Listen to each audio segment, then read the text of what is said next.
Израиль улсын цэргүүд Газан зурс руу газраар довтолж энэхүү бус нутгийг бүрэн хяналтандаа авахад зарлалаа.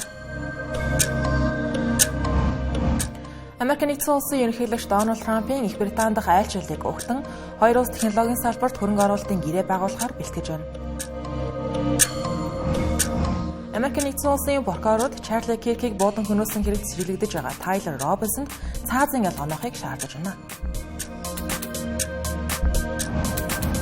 Oracle, Anderson Horowitz, Silver Lake зэрэг компаниуд TikTok-ийн Америк нэгдсэн улс дахь хөрөнгийн 80% эзэмшнэ. Арамдаг үзэгчдээ Тэнгэр телевизийн гадаад мэдээний хөтөлбөр эхэлж байна. Бид олон улсад болж байгаа онцлог үйл явдлуудаас AFP болон AP агентлагийн албан ёсны эрхтэйгээр хүргэж байна.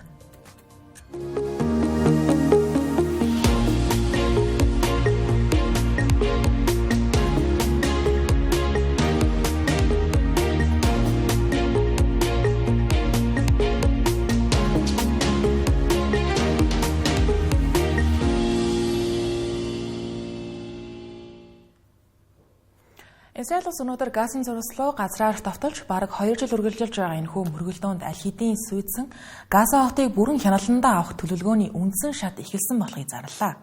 За үүний улмаас олон мянган палестинчууд яг одоо дөрвж байна.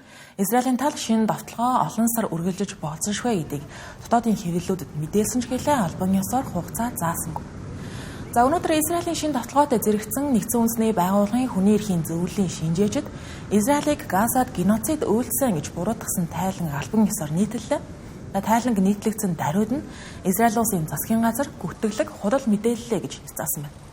За үүнтэй зэрэгцсэн Америк нэгдсэн улсын төрийн нарийн бичгийн дарга Марко Рубио бүс нутагт богино хугацааны айлчлал хийж байгаа. Тэрээр энэ үеэр дайныг дуусгах хэрэгцээр байгуулах боломж хугацаа тун бага үлдлээ гэж анхааруулсан байна. Харин Израиль улсын ерөнхий сайд Биньямин Нетаньяху эх эсвэр сарын 29-ны өдөр Нью-Йорк хотноо нэгдсэн үндэсний байгууллагын ерөнхий ассамблед үг хийсний дараа цагаан ордонд ерөнхийлөгч Дональд Трамптай уулзах урилга авсан гэдгээ мэдгдлээ. Израиль Газан зурсын эсрэг үйл ажиллагаа эхлүүлж байх үед Йемений хутижууд Иерусалим болон Тел Авив руу пуужин харуулсан байна.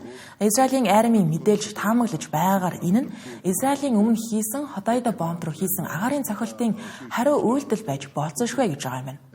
Хутижууд нь энэ мэдээлэл палестинчуудтай санааны нэгдэлтэй гэдгээ үзүүлж байгаа гэдгийг илэрхийлэн тогтмол пуужин дрон харуулж байгаагийн нэг тохиолдол нь энэ аа. Газан зурс дахь нөхцөл байдлын тухайд энэ бүс нутагт дайны өмнө 1 сая гаруй хүн амьдарч байсан бол сүүлийн саруудад 350 мянган орчим хүн дөрвсөн байна. Нэгдсэн үндэсний байгууллагын тооцоололоор зөвхөн өнгөрсөн сард Газа хотоос 220 мянган гаруй хүн дөрвсөн гэж байна. Мямар гарагийн өглөө Газа хотын хот даяар хүчтэй захиалт өгсөний улмаас доорож 69 палестин хүн амьсаа алсан гэж эмнэлгийн байгууллагуудаас албан ёсны мэдээллийг өгч байгаа. Израилийн тал энэ тухайд тайлбар өгөөгүй ч хэлээ. Өмнө нь Хамас бүлэглэлийг иргэний байгууламжийг цэргийн зориулалтаар ашиглаж байна гэж буруутгаж байсан юм а.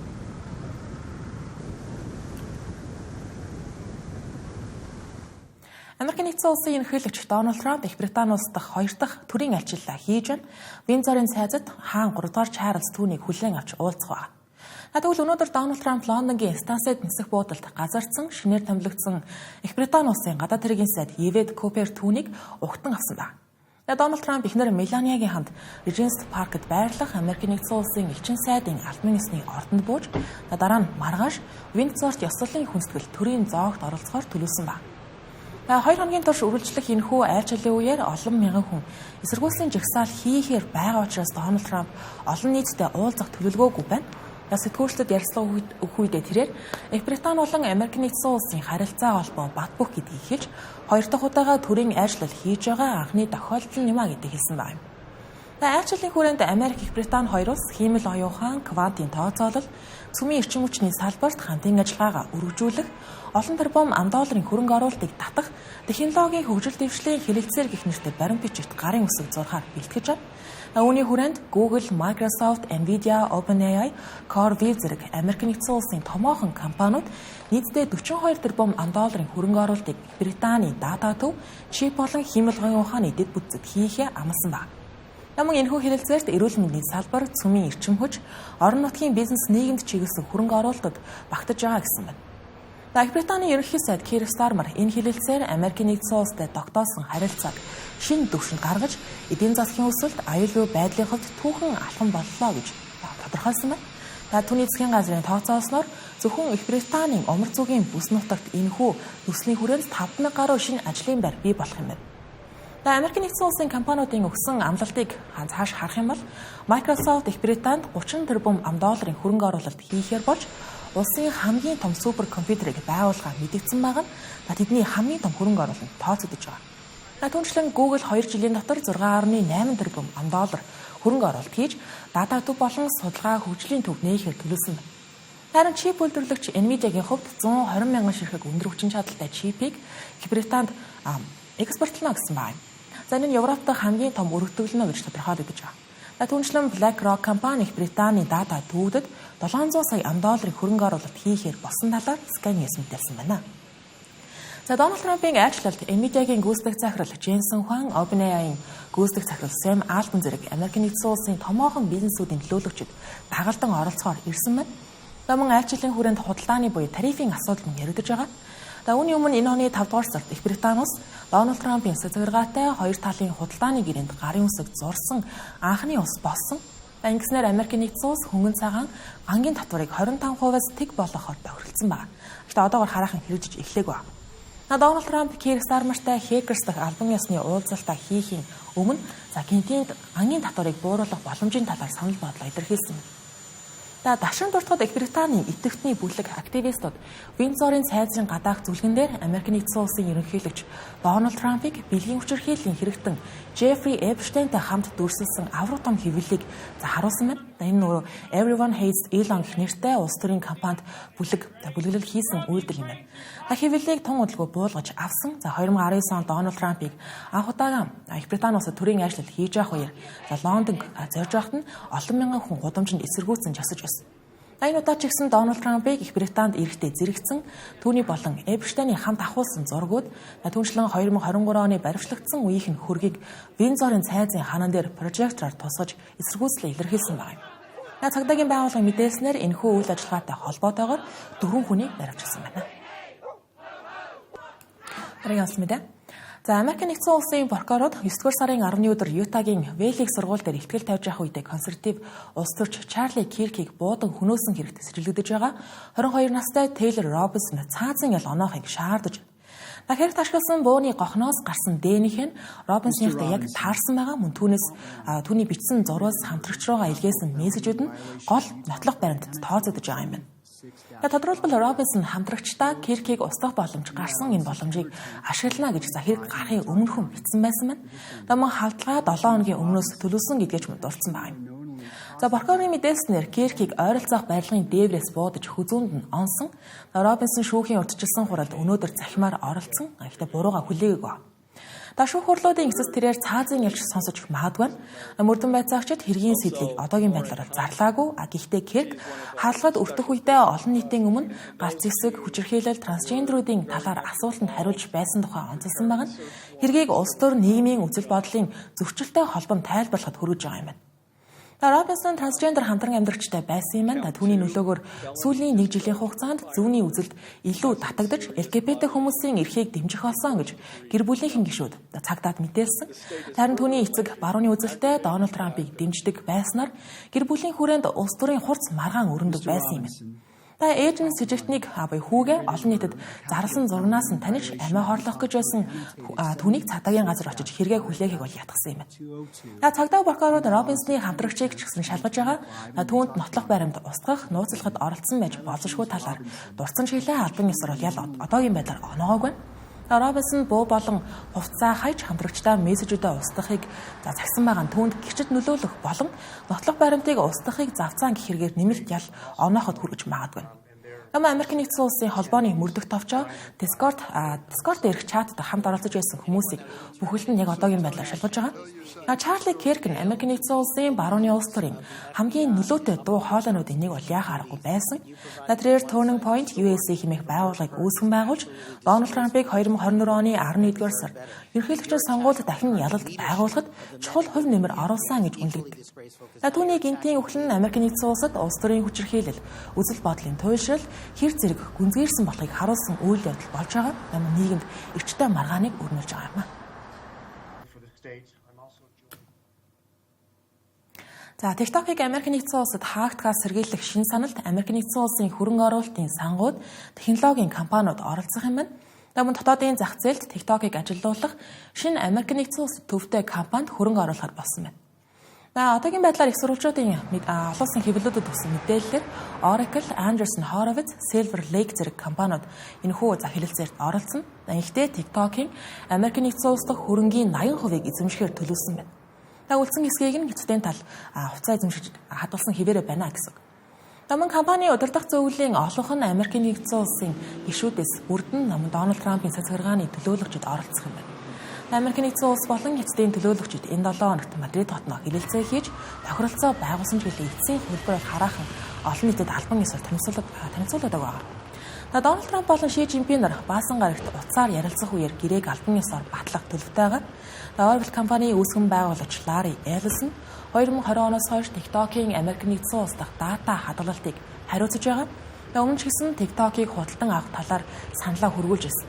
Тэгвэл энэ удаа тэрээр албан ёсоор TikTok-ийн эзэмшлийн бүтцийг өөрчлөх тухай энэхүү хэлэлцээрт гол хөрөнгө оруулагч нь болох төлөвтэй байна. Ерөнхийлөгч Дональд Трамп өнөөдөр TikTok-ыг Америк нэгдсэн улсад хориглох хугацааг дахин 3 сараар сунгасан тушаалыг бол албан ёсоор гаргасан. Энэ хэлэлцээрийн үр дүнгээр Америк нэгдсэн улсад дэмжигдсэн хөрөнгө оруулагчид TikTok-ийн Америк нэгдсэн улс дахь хөрөнгийг худалдан авах нөхцөл бүрдэх юм бол хугацаас дуусах. Дональд Трамп өмнө ч гэсэн TikTok-ыг хориглох шийдвэрийг 3 удаа сунгаж байсан удаа бий. Америк нэгдсэн улсын сангийн сайд Scott Bessent-ийн хэрж байгаагаар Хятад улс эхэндээ эсэргүүцэж байсан ч гэлээ Дональд Трамп TikTok-ыг Америк нэгдсэн улсад бүр мөсөн хаахаа ил тод мэдэгдсэний дараа буулт хийсэн гэж тайлбарсан байна. Мөн тэрээр гэрээний гол бүтцийн асуудлаар 4-р сард бараг бүрэн тохиролцоонд хүрсэн байсан ч гэлээ Дональд Трампын өндөр тарифын шийдвэрээс болж хэрэгцээ хэсэг хугацаанд зогссон болохыг дурдсан байна. Зарим хожим тариф буурч хоёр талын яриа хэлэлцээр дахин сэргийгснээр TikTok-ийн тухай энэхүү хэлэлцээр үргэлжилсэн байна. Мөн Бесентийн хэлснээр тохиролцоонд үндэсний аюулгүй байдлын асуудлыг огт хөндөөхгүйгээр зөвшөлтсөл хүрч чадсан гэсэн мэт гэрээний нарийн нөхцөл хөрөнгө оруулагчдын нэрсийг ойрын хугацаанд зарлана гэж. Эцэст нь TikTok-ийн хэлэлцээр зөвхөн худалдааны асуудлаар зогсоохгүй Дональд Трамп болон Ши Жинпиний уулзалтыг ойрын саруудад хийх боломжийг нээж болзошгүй байна гэж албаныхан үзэж байна. Өнөөдрийн сүүлийн онцлог мэдээ. Япон улсын ерөнхий сайд Шигеро Ишиба дунд шатны 2 сонгуульд дараалан ялагдсныхаа дараа өнгөрсөн 7 хоногт албан тушаалаас бууж байгаа гэдгийг зарласан. Зарим одоо түүний орыг хэн залгах тухайд шинжээч ажилтгчдын гол анхаарал төвлөрч байна. Өнөөдрийн байдлаар 3 нэр хамгийн хүчтэй өрсөлдөгчөөр нэрлэгдэж байна. За үүнд хөдөө аж ахуйн сайд Шинжиро Коизуми, тэрээр хуучин ерөнхий сайд Жуничиро Коизумигийн хүү. Мөн дараагийн нь ерөнхий кабинетийн нарийн бичгийн дарга Йошимаса Хаяши, за мөн ерөнхий сайд болох аваас Япон улсын түүхэндх анхны эмэгтэй удирдагч болох гэж байгаа Сана Такачи нар юм. Такачигийн хувьд өнгөрсөн жилийн намын удирдлагын сонгуульд анхны санал хураалтын үеэр төрүүлж байсан ч гэлээ 2 дахь шатны санал хураалтаар Шигеро Ишибад ялагдсан. Тэрээр консультатив үзэлтэй гендерийн асуудлаар уламжлалт байр суурь баримталдаг мөн Япон улсын үндсэн хуулийг өөрчлөхийг дэмждэг нэг юм байна.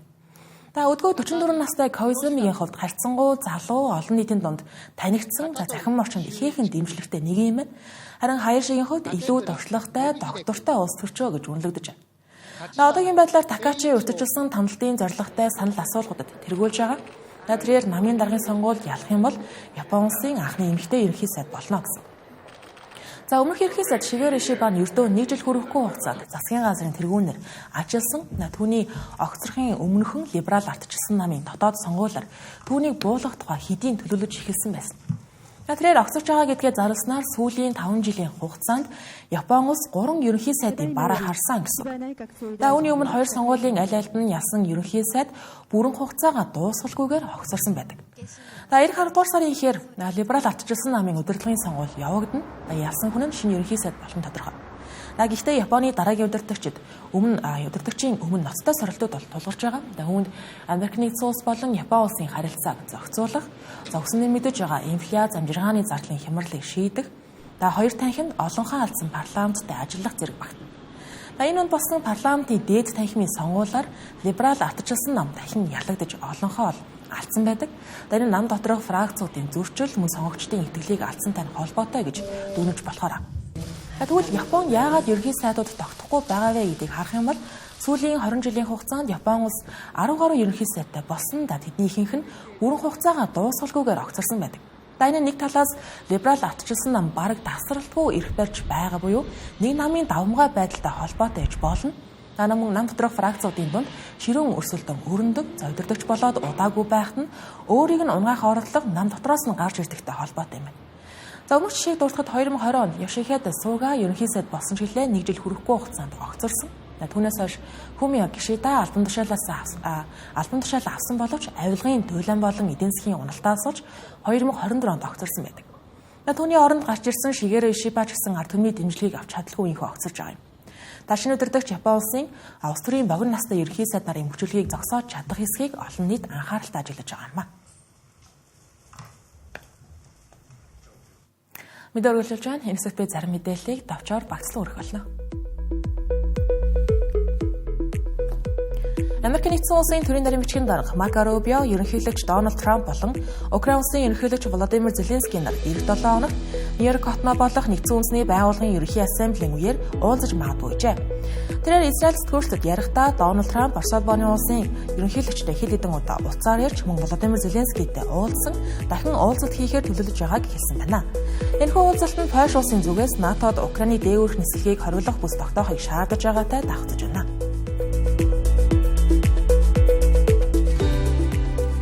Япон улс, Америк нэгдсэн улс болон Канада улс мөн Европ дахь НАТОгийн баазуудад 4 F-15 сүнөөгч онгоц, 2 шатхуун зөөгч болон 2 цэнэглэгч онгоц нийтдээ 8 нисэх онгоц байршуулж байна.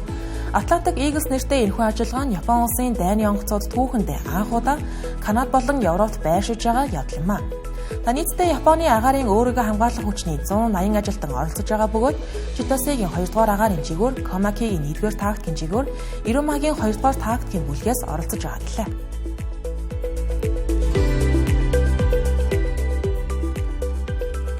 Израиль улсын ерөнхий сайд Биньямин Нетаньяху улс орноо бүс нутгийн супер Спарта болгох тухай мэдээллээ.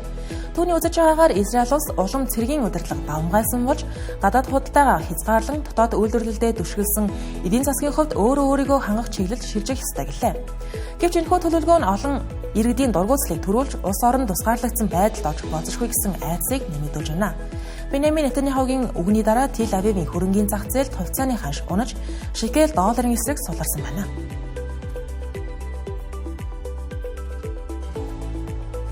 OpenAI компани өсвөр насныханд зориулсан тусгай ChatGPT хөгжүүлж байгаа гэдгээ зарлалаа.